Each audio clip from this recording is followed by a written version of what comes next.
अस्सलाम वालेकुम नाजरीन, इंटरनेशनल डिबेट के साथ मैं हूं आपका मेज़बान अबरार हैदर।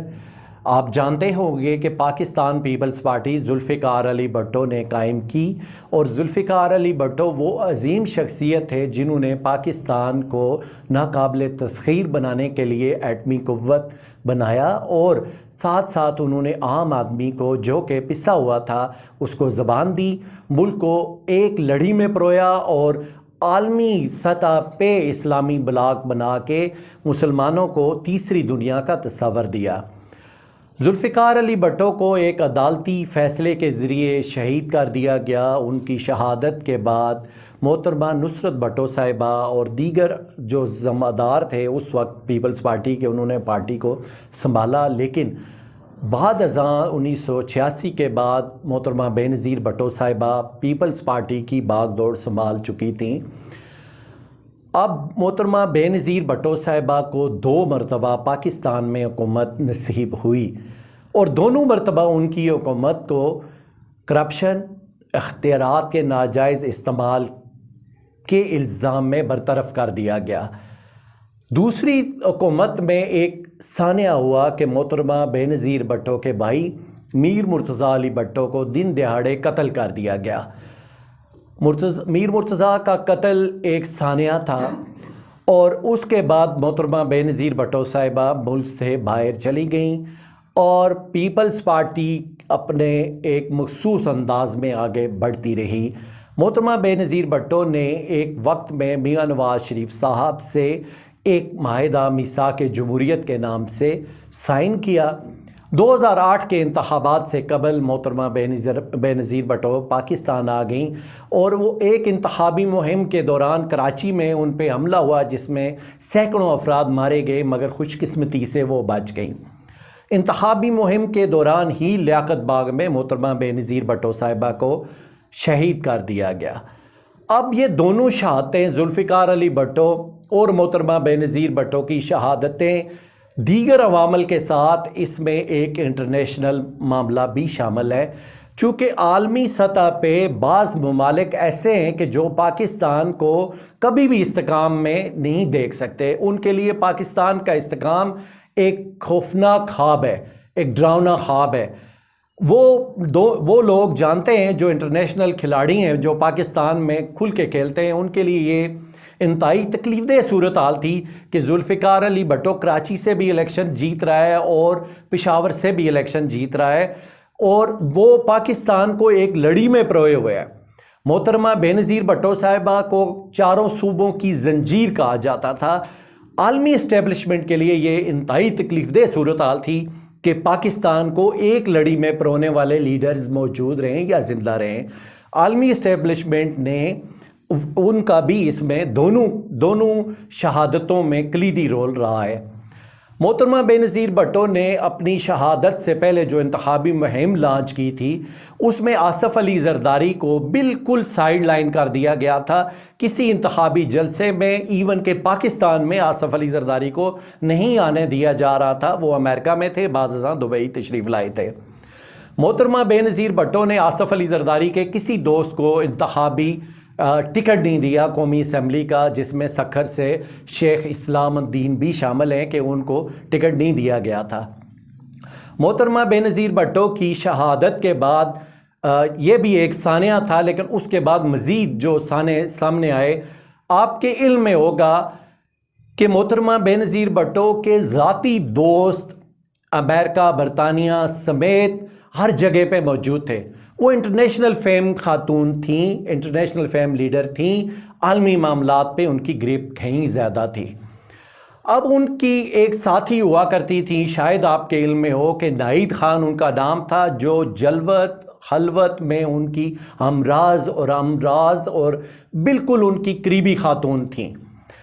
अब इस पे एक और सानिया गुजरता है, वो ये होता है कि ऑक्सफोर्ड यूनिवर्सिटी की स्टूडेंट यूनियन की सरबरा मोहतरमा बेनज़ीर भुट्टो की वसीयत एक खानसामा से निकलती है और वो खानसामा कौन है, कहाँ है, ये आज तक किसी को इल्म नहीं हो सका। वो ऐसी वसीयत है कि जिसमें मोहतरमा बेनज़ीर भुट्टो के अपने नाम के स्पेलिंग्स गलत लिखे हुए हैं।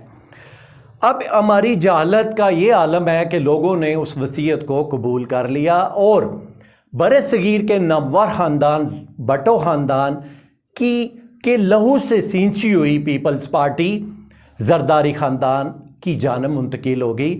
और जरदारी ख़ानदान के जो कभी नवाब शाह से पीपल्स पार्टी के बग़ैर नाज़म का इलेक्शन जीतने की पोजीशन में नहीं था, वो पीपल्स पार्टी का मालिक और वारिस बन के बैठ गया। पीपल्स पार्टी के साथ ये सानिया हुआ कि वो एक नामवर ख़ानदान से जरदारी ख़ानदान को मुंतकिल हुई।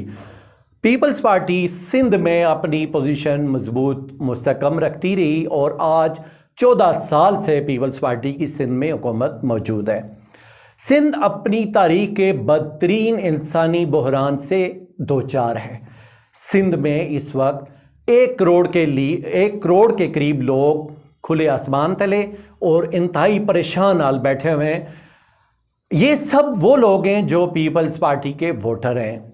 अगर आप सोशल मीडिया की तरफ देखें तो सिंध में लोगों में शऊर की हल्की सी रमक इस वक्त नज़र आ रही है।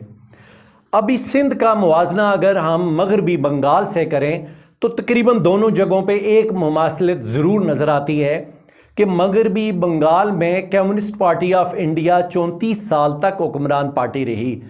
अब 34 साल बाद जो उनका तर्ज हुकूमत था वो इंतहाई घिनौना था कि लोगों के काम नहीं करना और बिल्कुल लोगों को इस्तेसाल करना, लोगों के मसाइल पे कभी तवज्जो नहीं देनी।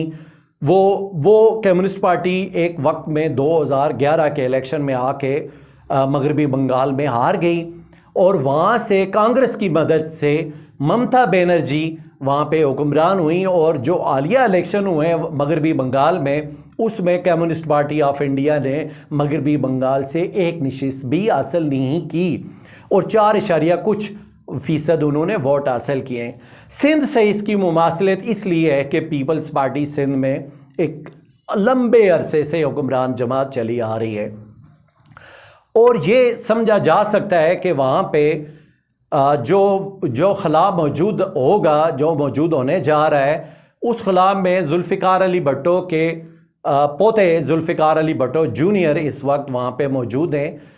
उन्हें कोई भी वफाकी जमात मदद कर सकती है आमदा इंतखाबात में।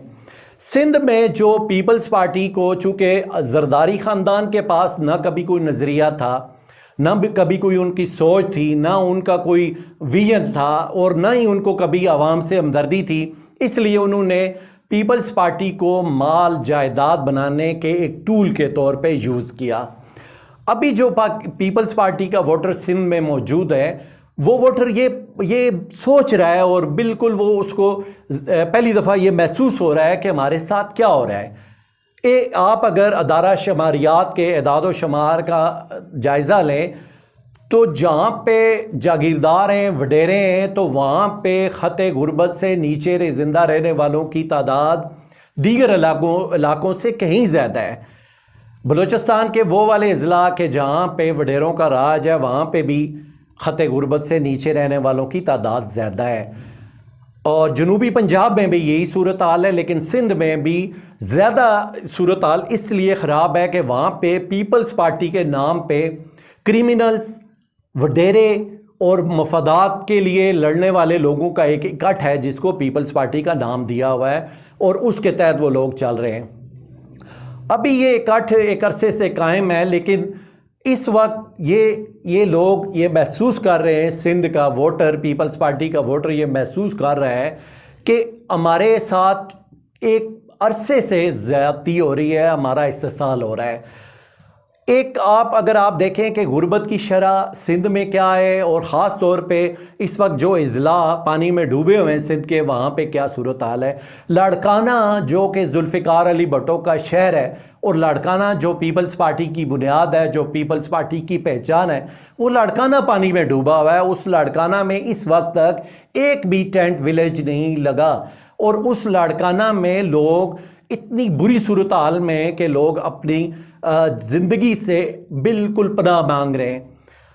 दादू डूबा हुआ है, पूरा सिंध समझ लें कि डूबा हुआ है, लेकिन जो ख़ास तौर पे पीपल्स पार्टी के एरियाज़ हैं वो डूबे हुए हैं।